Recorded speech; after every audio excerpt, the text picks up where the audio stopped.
बिस्मिल्लाह रहमान रहीम। आज हम आपको एक ऐसी दुल्हन का वाकया सुनाएंगे जिसने शादी की पहली रात किसी के नाजायज बच्चे को पैदा किया। शादी में आए हुए लोग यह देखकर हैरान रह गए और तौबा तौबा करने लगे। बच्चे का बाप आखिर कौन था, यह जानकर आप भी दंग रह जाएंगे। और फिर उस दुल्हन को उसके शौहर ने क्या सजा दी, यह जानने के लिए इस वीडियो को पूरा देखें। मेरा नाम हामिद है।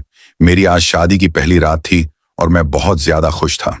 मेरी अम्मी ने मेरी बीवी की बहुत तारीफें की थी कि वह लड़की बहुत ही खानदानी है।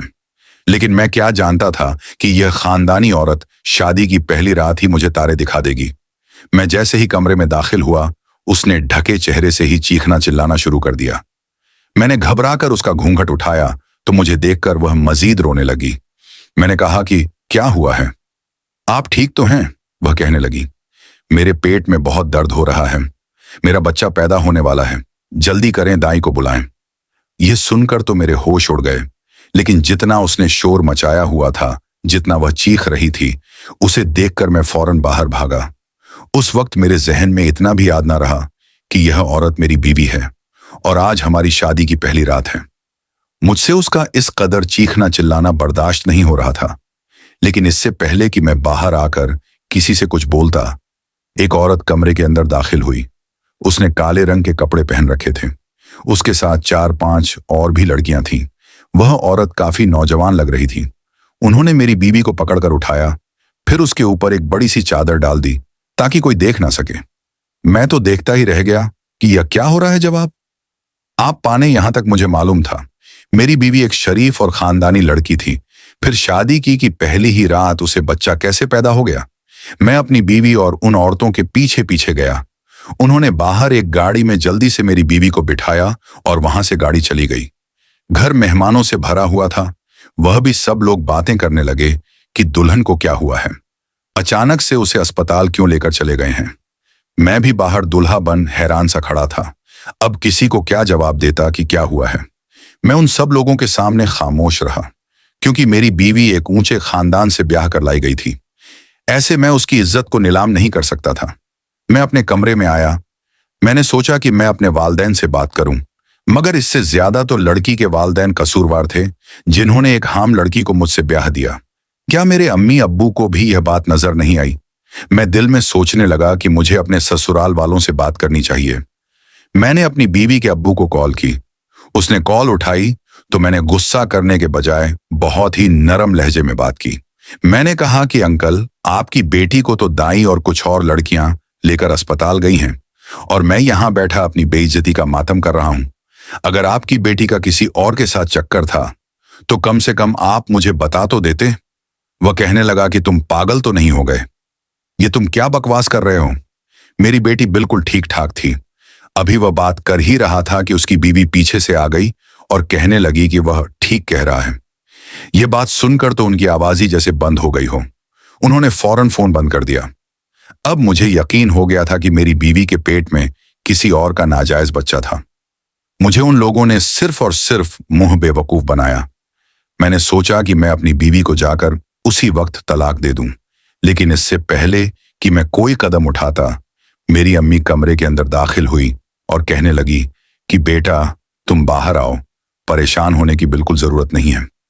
मैंने हैरत से अम्मी को कहा कि मेरी बीवी ने शादी की पहली रात ही किसी और के बच्चे को जन्म दिया है और आप कहती हैं कि मैं परेशान मत हूं।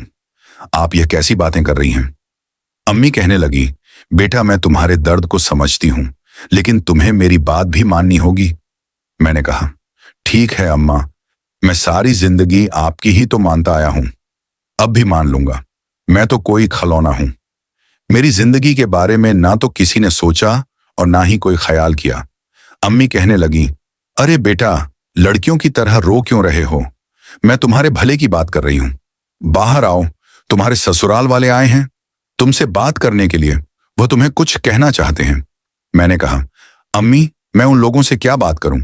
अब वह मेरे आगे हाथ जोड़कर यही कहेंगे कि हमारी बेटी की इज्जत रख लो, उसे माफ कर दो। अम्मी कहने लगी, ऐसी कोई बात नहीं है, बस तुम बाहर आओ और फिलहाल जो तुम्हारे अब्बू कह रहे हैं वही करो। मैंने कहा कि अब्बा क्या चाहते हैं? अम्मी कहने लगी कि वह यह चाहते हैं कि तुम अपनी बीवी के पास अस्पताल जाओ और जाकर उसका हालचाल पूछो। फिर जो बच्चा उसके पास पड़ा होगा उसे उठाकर गले लगाओ और उसको अपनाओ। सबके सामने मैं कहने लगा, अम्मी, आप होश में तो हैं? आप लोग मेरे माँ बाप हैं या दुश्मन? मैं किसी और शख्स के नाजायज बच्चे को उठाकर क्यों अपनाऊं? यह नहीं हो सकता। अम्मी कहने लगी, बेटा, हम जो बोल रहे हैं वह तुम्हें करना होगा। तुम्हें हमारी कसम है। अगर तुमने मेरी बात मानी और जब तुम घर आए तो मैं तुम्हें सारी बात बताऊंगी। फिर तुम जो कहोगे मैं वैसा ही करूंगी और तुम्हारी किसी भी बात पर फिर हमें कोई ऐतराज नहीं होगा। मैंने मजबूरन उनकी बात मान ली। मैंने कहा कि ठीक है, मैं आपके कहने पर उससे मिलने चला जाता हूं। यूं मैं घर से निकला और अस्पताल पहुंच गया। मैं यही दुआ कर रहा था कि अल्लाह करे ये सब झूठ हो।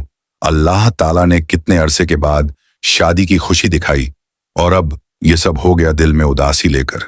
जब मैं कमरे में दाखिल हुआ तो देखा कि वहां पर कुछ लोग मौजूद थे, जिनमें 4-5 लड़कियां थीं और साथ में एक लड़का वहां पर मौजूद था। लड़का कुछ ज्यादा खूबसूरत नहीं था, मामूली सी शक्ल सूरत थी, जबकि उसे देखकर लगता था कि वह बहुत ही चालाक और शातिर है। मुझे देखते ही वह चौंक कर खड़ा हो गया। मैंने जाते ही पूछा, तुम कौन हो भाई? तो वह कहने लगा, मैं इस बच्चे का बाप हूं। उस बच्चे को देखकर मेरा खून खोलने लगा, मगर अम्मी अब्बा ने कसम दी थी कि जो हमने कहा है वही करना। मैंने लड़के से कहा कि यह आपका बच्चा कैसे हुआ? यह लड़की मेरी बीवी है और यह बच्चा भी मेरा हुआ। यह सुनकर वह लड़का मुस्कुराते हुए कहने लगा, अच्छा, यह कैसे हो गया इतना प्यार? एक ही रात में जरूर बीवी लाइबा ने आप पर कोई जादू किया होगा। यह कहकर उसने मुझे धक्का देकर कमरे से बाहर निकाल दिया। यह मंजर देखकर तो मेरा दिमाग ही घूम गया था कि अंदर मेरी बीवी का आशिक अपने बच्चे के साथ खड़ा है। फिर भी मेरे माँ बाप ने कहा कि मैं उससे जाकर हालचाल पूछूं और बच्चे को अपना नाम दूं। मैंने सोचा कि अम्मी अब्बू को कॉल करके बताता हूं कि मोहतरमा का आशिक भी आ गया है अपना बच्चा लेने के लिए, लेकिन फिर मुझे अम्मी की कसम का ख्याल आया। मैं वापस कमरे में आया। मैंने लड़के से कहा कि अगर यह बच्चा आपका है तो आप इसे ले जाएं और मैं अपनी बीवी को वापस अपने घर ले जाऊंगा, क्योंकि यह मेरी बीवी है, मेरी इज्जत है। मैंने इससे निकाह किया है और निकाह का रिश्ता इतना कमजोर नहीं होता कि उसे एक झटके में तोड़ दिया जाए। वैसे भी मैं अपनी बीवी से बहुत मोहब्बत करता हूं। मेरी यह बातें सुनकर उसका रंग पीला पड़ गया, फिर गुस्से से बाहर चला गया। मेरी बीवी रो रही थी। मैंने उस बच्चे को उठाकर पास खड़ी नर्स को दिया और कहा कि इसे फिलहाल तुम ही संभालो। मेरी बीवी की तबीयत ठीक नहीं है। मैं हैरान था कि इतनी खानदानी लड़की ने इतनी गिरी हुई हरकत कैसे कर ली। मैं अस्पताल से अपनी बीवी को घर ले आया तो मेरे अम्मी अब्बू मेरे सामने ही खड़े थे। मेरी बीवी को देखकर उसके किसी भी अंगत से नहीं लग रहा था कि उसने किसी बच्चे को जन्म दिया है। वह बिल्कुल ठीक ठाक चल रही थी और वही शादी वाला जोड़ा अभी भी पहना हुआ था। अम्मा ने आते ही कहा, आ गई मेरी बहू, और गले से लगा लिया। उसने भी अम्मा अब्बा को सलाम किया। उसे देखकर बिल्कुल ऐसा लगता था कि यह कुंवारी है। मेरी बीवी को अम्मा ने बड़े ही प्यार से अपने पास बिठाया। मुझे अम्मा से और अब्बा से उस वक्त बहुत ज्यादा नफरत हो रही थी कि शायद मेरे माँ बाप अमीर बहू के लालच में कर उसके साथ अच्छा रवैया इख्तियार कर रहे हैं, जो कि नहीं करना चाहिए। मेरी बीवी ने इतनी बड़ी गलती नहीं बल्कि बहुत बड़ा गुनाह भी किया था, जिसकी उसको सजा तो मिलनी ही चाहिए थी, लेकिन अम्मा तो उसे ऐसे बिठा रही थी जैसे वह बहुत पाक और परहेजगार हो, मुकाए हो। मुझे बहुत अजीब लग रहा था कि तभी हमारे घर में एक औरत दाखिल हुई। उस औरत के साथ एक मर्द भी था, जिसे देखकर मैं हैरान हो गया। वह दोनों मियां बीवी लग रहे थे। मेरी बीवी ने बताया कि यह मेरी बहन और बहनोई हैं। उन्होंने हाथ में बच्चा उठा रखा था। आते ही मेरी बीवी के गले से लग गई और कहने लगी, मेरी बहन, तुम्हारा बहुत बहुत शुक्रिया। तुमने मुझ पर बहुत बड़ा एहसान किया है। मैं जिंदगी भर तुम्हारा यह एहसान नहीं भूलूंगी। अगर यह बच्चा नहीं होता तो मैं आज तलाक लेकर अपने मायके आ जाती। उसके शौहर ने गुस्से भरी नजरों से उसे देखा और कहने लगा, ऐसी भी कोई बात नहीं है, बस यह बिला वजह की बातें ना किया करो तुम। फिर कहने लगा, अब यह बच्चा हमारा हुआ और हमारा खून है, यह अब हम इसे पालेंगे। मेरी बीवी शर्माते हुए उनको देखकर मुस्कुरा रही थी। फिर अचानक से मेरी बीवी ने ऐसा रवैया इख्तियार कर लिया कि मुझे यखनी ला कर दे। मुझे कमजोरी से चक्कर आ रहे हैं।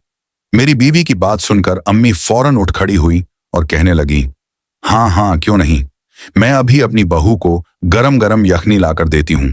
आखिर मेरी बहू ने इतना प्यारा बेटा जो पैदा किया है। यह कहकर अम्मी किचन में चली गई। उनकी बातें सुनकर मेरा खून खोलने लगा कि यह अम्मी को हो क्या गया है। पैसे के लालच में बिल्कुल पागल हो गई है। मैं भी अम्मी के पीछे किचन में आ गया। मैंने अम्मी से कहा कि आपका दिमाग तो ठीक है, हराम का बच्चा पैदा करने पर आप उसे बहू बहू कह रही हैं, और यह बाहर क्या तमाशा है। आपने मुझे कहा था कि जब मैं अस्पताल से आऊंगा तो आप मुझे सारी बात बताएंगे। अम्मी कहने लगी, तुम थोड़ा सब्र करो, इन लोगों को जाने दो, फिर मैं तुम्हें सारी बात बताती हूँ।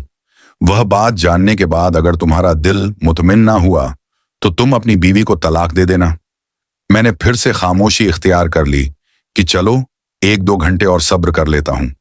बाहर आया तो सब मेरी बीवी को बड़ी अच्छी नजर से देख रहे थे, जैसे उसने कोई बहुत बड़ा काम सरंजाम कर दिया हो।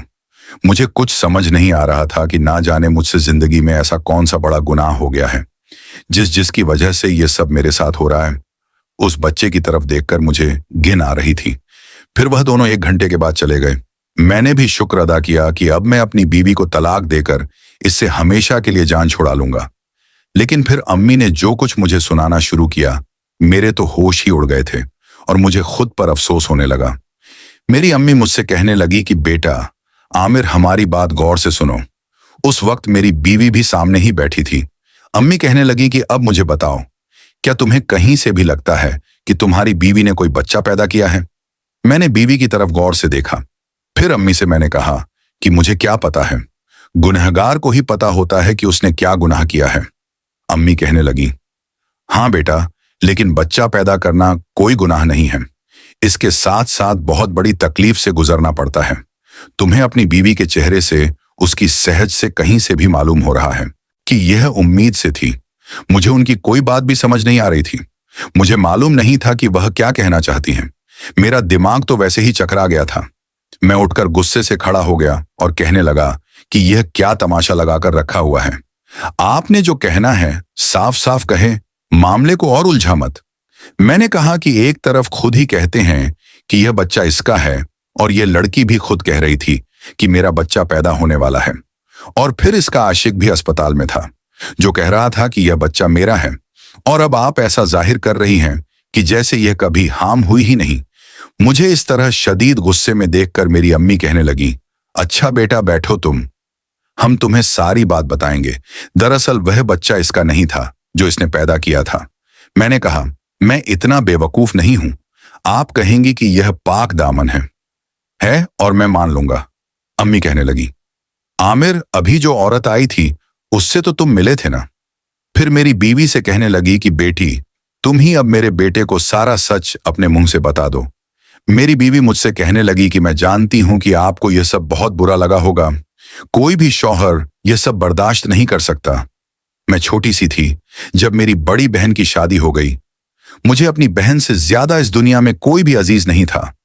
अम्मा भी अक्सर बीमार रहती थी। मैंने ज्यादा वक्त अपनी बड़ी बहन के साथ गुजारा है। मेरी बड़ी बहन ने मुझे माँ जैसा दर्जा दिया था, और जब उसकी शादी हुई तो मैं यूं रोई जैसे मेरी माँ मुझे छोड़कर जा रही हो, और रो रो कर मेरा बुरा हाल था। मैंने ठीक से खाना पना भी छोड़ दिया था। आहिस्ता आहिस्ता मुझे यह समझ आ गई कि मेरी बहन हमसे ज्यादा अपने ससुराल वालों के साथ खुश रहती है। मेरी बहन की शादी को 5 साल हो चुके थे, मगर उनकी कोई औलाद ना हो सकी। एक दिन जब वह घर आई तो वह बहुत ज्यादा परेशान लग रही थी, और फिर उसने कहा कि मेरी सास हर वक्त ताने देती है कि अभी तक मेरे बेटी की कोई औलाद क्यों नहीं हुई। मैंने अपनी बहन को तसल्ली देते हुए कहा कि आप परेशान ना हो, हम इस मसले का कोई हल निकाल लेंगे। मेरी बहन को यकीन नहीं आ रहा था कि इस मसले का कोई हल भी हो सकता है। मैंने उनसे कहा कि आप अपने शौहर से कहे कि हम कोई बच्चा गोद ले लेते हैं। मेरी बहन ने कहा कि ठीक है, मैं उससे बात करूंगी। फिर जब मेरी बहन ने अपने शौहर से बात की तो उसने एक अजीब शर्त रख दी कि हम किसी से बच्चा गोद नहीं ले सकते। अगर तुम्हारे खानदान में कोई बच्चा हो जो तुम्हारा ही खून हो तो फिर ठीक है, इसके अलावा वह किसी गैर का बच्चा लेकर नहीं पा सकता। पहले मेरी बहन ने अपनी देवरानी जिठानी की तरफ देखा, लेकिन उन्होंने भी साफ इनकार कर दिया कि हम अपना बच्चा नहीं दे सकते। मेरी बहन मायूस होकर मुझसे कहने लगी कि अब मैं क्या करूं। तभी मैंने अब्बा से कहा कि आप मेरी मंगनी या निकाह कर दें। फिर मेरे अब्बा ने आप लोगों से रिश्ता जोड़ा। आप लोग खानदानी और शरीफ लगे तो अब्बा ने यह रिश्ता जोड़ दिया। मैं मानती हूं कि मुझसे बहुत बड़ी गलती हुई है, मुझे शादी की रात ऐसा नहीं करना चाहिए था। जब आपके साथ निकाह हो गया तो मैंने अपनी बहन और बहनोई के सामने यह जाहिर करना शुरू कर दिया कि मैं हाम हूं। मैंने उनसे वादा किया कि यह बच्चा मैं उनको दूंगी, लेकिन असल में मैं कहां से हाम थी, क्योंकि निकाह तो पहले ही हो चुका था, मगर रुखसती तो मेरी 1 साल के बाद हुई है। और निकाह के बाद तो 1 साल के अरसे में आपकी और मेरी मुलाकात 2 से 3 बार सिर्फ हुई है, और इस दौरान तो आपने मुझे छुआ तक भी नहीं था। लेकिन मेरे बहनोई को लगा कि मैं सच में हाम हूं, और फिर शादी की पहली रात यह सब मैंने इसलिए किया कि सबको यही लगे कि मैंने बच्चे को जन्म दिया है। यह कहकर मेरी बीवी खामोश हो गई। मैंने कहा, अगर यह बच्चा तुम्हारा नहीं था तो फिर किसका था मेरी इस बात पर? अम्मी कहने लगी कि बेटा, वह बच्चा तुम्हारी बहन नादिया का था। नादिया का किसी लड़के के साथ चक्कर चल रहा था, और हमें जब मालूम हुआ उस वक्त तक बहुत देर हो गई थी। वह उसी लड़के से हामिया हो गई थी। जब यह बात तुम्हारी बीवी को मालूम हुई तो उसने हमारा साथ दिया, और शादी की रात नाजिया को पहले ही मैंने बाहर गाड़ी में बिठा दिया था, और फिर तुम्हारी बीवी को अस्पताल ले जाया गया ताकि हमारी इज्जत भी बच जाए और उसकी बहन को बच्चा भी मिल जाए। यह बात जब तुम्हारी बीवी के वालिद को पता चली तो उन्होंने भी हमारा साथ दिया, वरना आज हम मुंह दिखाने के काबिल ना रहते। यह सब सुनकर तो जैसे मेरे पैरों तले से जमीन ही निकल गई हो। खुश भी था कि मेरी बीवी बिल्कुल पाक दमन लड़की है, और गुस्सा भी था कि मेरी बहन ने यह सब क्या कर दिया और हमें मालूम भी ना हुआ। खैर, अब तो जो होना था वह तो हो गया। अगर बहन को सजा देता तो लोगों को मालूम हो जाता, और अपनी ही बदनामी थी। फिर मैंने अपनी बीवी से माफी मांगी, और अब हम दोनों खुशी खुशी रहने लगे। 1 साल के बाद अल्लाह ताला ने हमें भी एक बेटा अता किया, जिसको पाकर मैं बहुत ज्यादा खुश हुआ, और अपनी बहन की भी उसी लड़के के साथ शादी करवा दी, और अब वह सब मिलकर खुशी खुशी जिंदगी गुजारने लगे। दोस्तों, यह वाकया आपको कैसा लगा? बहुत पसंद आया होगा।